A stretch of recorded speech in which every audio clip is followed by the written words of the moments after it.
Yo, what is going on, guys? Maldiva here, and finally we have the long-awaited Affliction guide. I know everyone's been asking because you've seen me uploading a ton of Affliction videos, but finally we have it. I'm gonna go over everything from your gearing to opening rotation, pretty much everything you need to know to get into Arena as an Affliction lock. Let's not waste any time, jump right into it.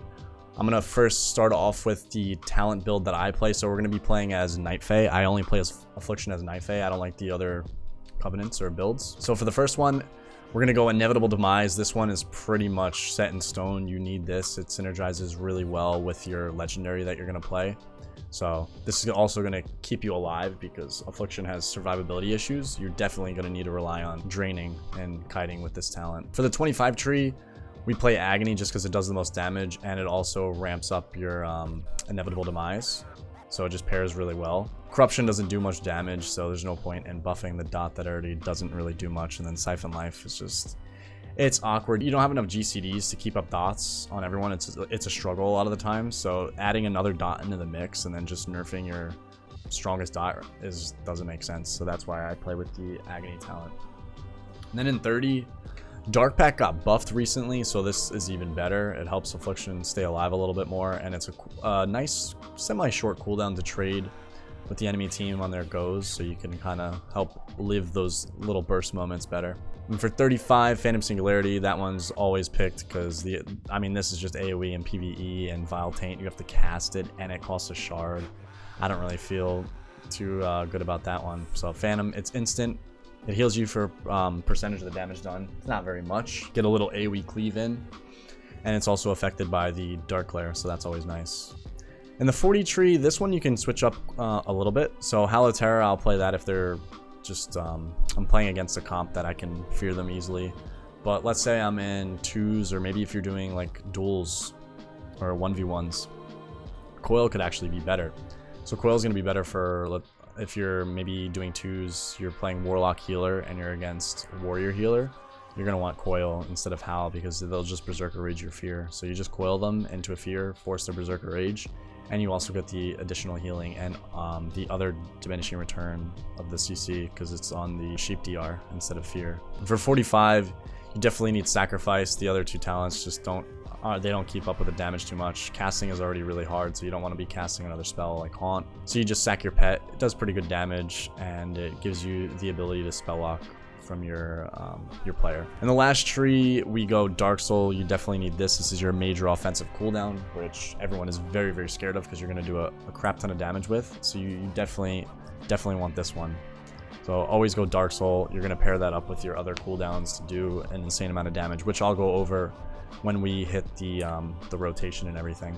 I'll definitely go over that. Now we will go over to the PvP talents. They recently removed Demon Armor, so now we have an open slot. You always need baseline Rampant Afflictions and Rapid Contagion. Those ones are just no questions asked. You know, you want to be able to spread your UAs, and Rapid Contagion is huge during your burst, and also giving you your stacks back and trying to reset the cooldown of Dark Glare. So those are the two major important ones. And then the third one you can kind of play around with. So you see right now I'm spec'd into Gateway Mastery. That's kind of for more, let's say like 3s. I'll use the Gateway Mastery if I'm trying to kite a melee cleave, reduce the cooldown of it, and also increase the range so I can get further away from them. But you have options of Deathbolt. So you can play Deathbolt. I know in 2s, a lot of people will opt into Deathbolt. It's pretty insane burst if you line it up with your Soul Rot, Dark Glare, Dark Soul, everything. You can seriously pretty much almost one-shot someone with it. So that's a fun ability to play with. I particularly don't enjoy the playstyle of it. I play Affliction more for the Roddy playstyle, so it doesn't really fit what I enjoy, but I will play it sometimes though if the situation calls for it and I really need that burst damage. And then other than that, well, Netherward is also played. If you're playing against a Spellcleave or Spellcasters, you could switch out Gateway Mastery for Netherward because it'll give you more value, so that could be picked. And they also recently buffed Essence Drain too. So now this reduces the enemy damage by almost 40% if you stack it up to 4 times. I've only really used this in 2s. It's really funny against warriors and stuff that you can constantly sit there draining. It helps you tank them, but I don't think it really fits in with the Warlock playstyle. I hate the way it feels because you're constantly dropping your Inevitable Demise at low stacks. And sometimes not even completing the drain, getting that initial tick to, let's say, refresh this essence drain. Also, essence drain will only stack up if you heal off of the drain. If you drain life them and they're your max health, which means you don't get any healing, or if you drain into an absorb, which also doesn't heal you, you're not going to stack this up. So that's the also kind of downside with that. So you got to just, you know, be on the lookout for that and play around it. But it's pretty powerful, especially if you're up against double melee in 2s or in 1v1s. 3s, I don't really play it too much. It's really hard to keep up.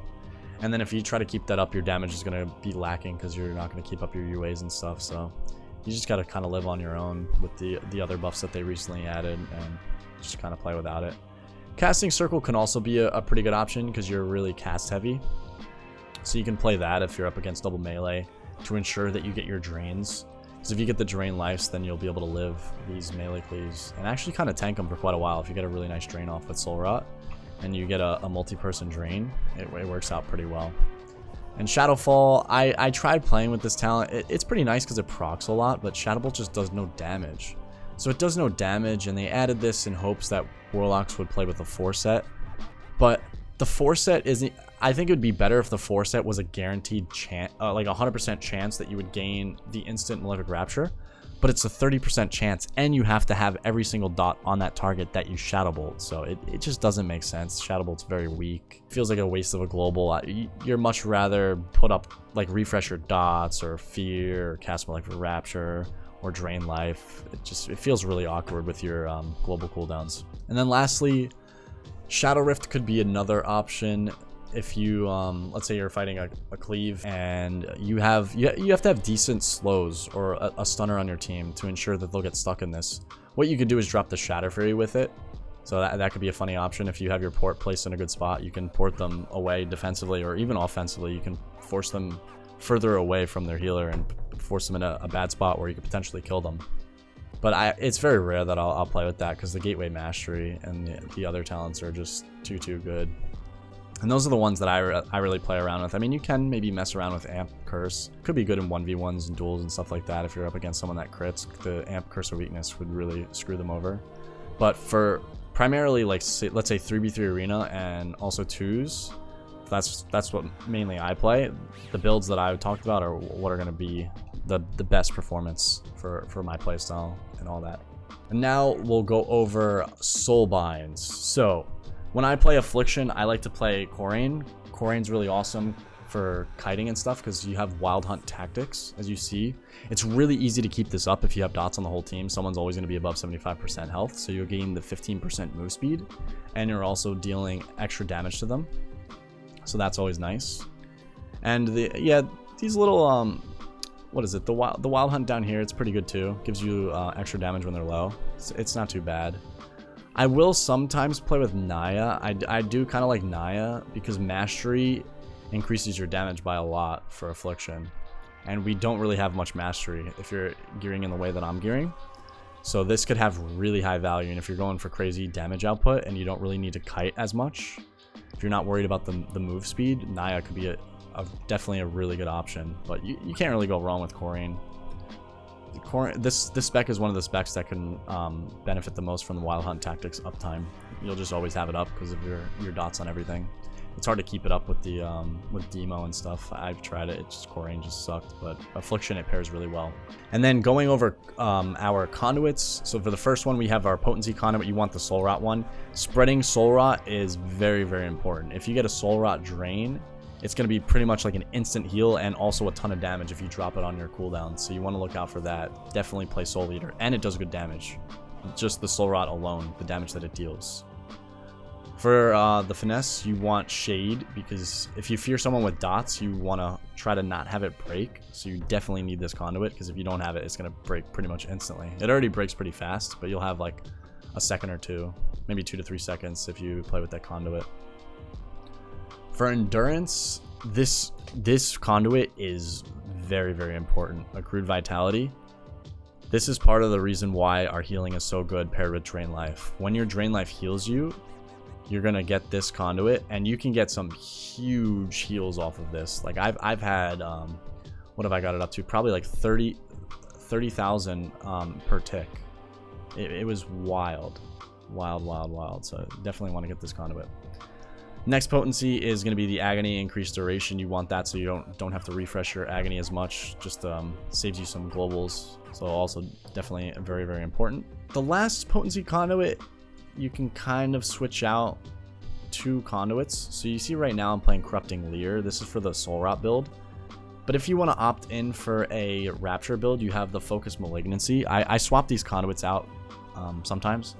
Focus Malignancy is better for the shorter games where you're not really going to gain the benefit of this. But if you play Corrupting Leer, you'll pretty much always have a Dark Lair for every Soul Rot. If you don't, you're only going to have it for every Soul Rot that you do with Dark Soul. So I just like to have this.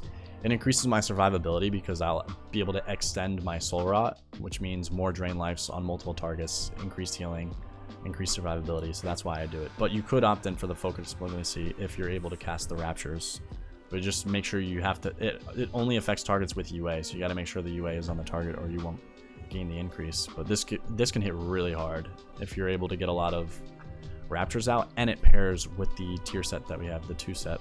And lastly, we have Demonic Momentum. This move speed is crazy when you port, because you can port away from the melee cleave and kite him around for a little bit with this paired up with the move speed gems and all that. So I'll go over my gear, my legendaries, and what stats I go for. My stats, it's pretty much the same thing as my demo build. I just go for haste verse because you want the defensive, the damage reduction. Mastery, we keep it pretty low, but I have seen some people do mastery builds and it's a ton of damage. But I'm just worried about dropping my survivability because we're already pretty squishy as Affliction. And I keep my haste high so it's easier to get off my fears and UAs, and also the drains are faster and your dots will tick faster. So I wear 2 set as Affliction because when you Rapture, the damage is increased and it also extends the duration of all your dots except Soul Rot. So that's pretty nice. If you're able to get the Raptures off, you use that to refresh your dots instead of manually refreshing them, and it does it on the whole team. And legendary, we are going for the Claw, which increases the channel speed and health restored by drain life. That's very, very crucial for living, and it pairs up well with the when I talked about the Dark Lair Conduit and your Soul Rot, and also Inevitable Demise. It's going to pair up with that really well. So that's why I use that. And then everything else pretty much standard. Have your sockets, and then you want this gem, the Straddling Gem, to increase your move speed, and also this one too, this Straddling Gem, to increase your move speed. You won't see it displayed on your enhancements here, but there's a weak aura that you can use to test your speed and to prove that it is increasing your move speed. So you pair all those up with Corain and also your Port Sprint, and you will be kiting melee pretty easily. And because trust me, you need to. You want to be kiting melee, because if they get a hold of you, yeah, you're pretty much a goner. So definitely very, very important. And now I will go over the opener that we do as Affliction. So I'll get my pet out, sack my pet. There's a couple different ways that you can do the opener / rotation for Affliction. First, before I get into it, I'm going to talk about the priority system. So Agony is very, very important to keep up. You want to keep up your Agony stacks, because you see we're spec'd into it. 18 stacks, it's going to do the maximum damage. You want to make sure you're keeping the Agony up, because it's usually going to be your top damage on your breakdown, right behind UA, depending on how much uptime you have on UA. Some games you'll kind of struggle because they'll shut you down, so you're not going to have the best uptime. But Agony, very, very, very important for your uptime.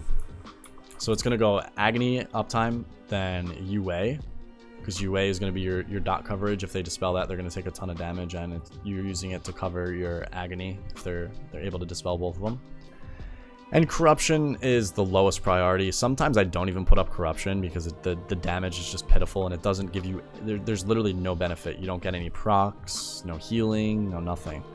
The only thing it's good for is to pad the damage for your Malefic Rapture, because the damage of Malefic Rapture is amplified by the number of dots that you have on the target.